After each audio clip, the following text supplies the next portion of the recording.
morning! Ayan, welcome sa aking vlog. Ayan, dito kami ngayon sa simbahan. Atin kami ng mass ng 9 to 10. At pagkatapos nito, magpipitas kami ng lansone sa kapitbahay nila Iatina. Pakita ko kayo sa inyo mamaya pagkatapos namin mag-attend ng mass. Ayan guys, papasok na tayo sa simbahan.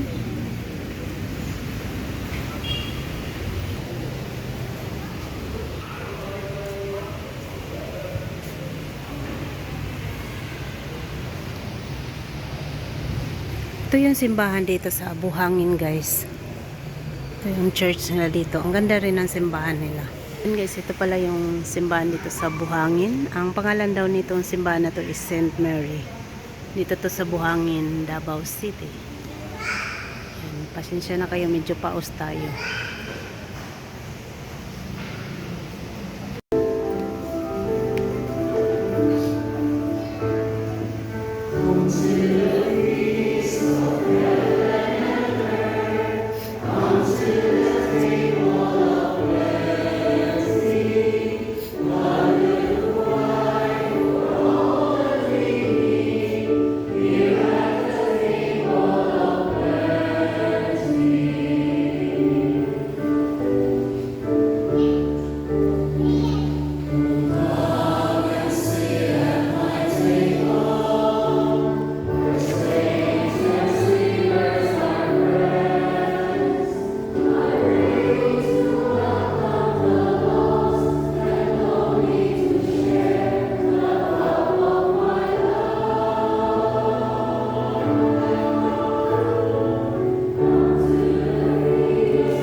Father, the Son, and the Holy Spirit. Amen. Grace to you and peace from God our Father and the Lord Jesus Christ.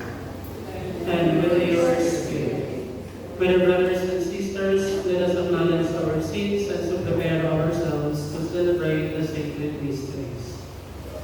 Together, I confess to Almighty God and to you, my brothers and sisters, that I have greatly sinned in my thoughts and in my words, in what I have done and in what I have failed to do. Through my fault, through my most grievous fault. Therefore I ask Blessed Mary, ever Virgin, all the angels and saints, and you, my brothers and sisters, to pray for me to the Lord our God. May Almighty God, who first in us, forgive us our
prayer of Horatio Imperata for peace.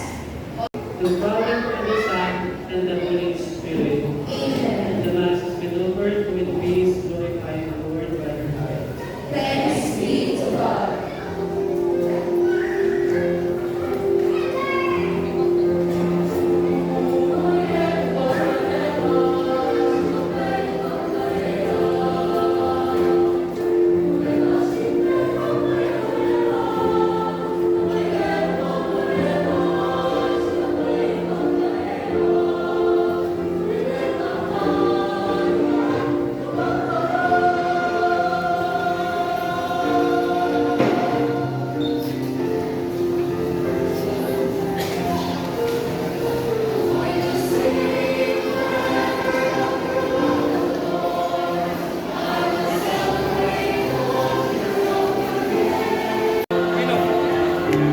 Ng mas.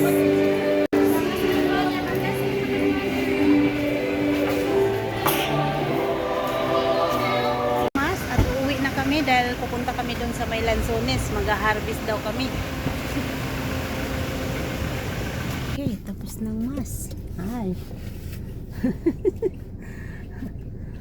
System active.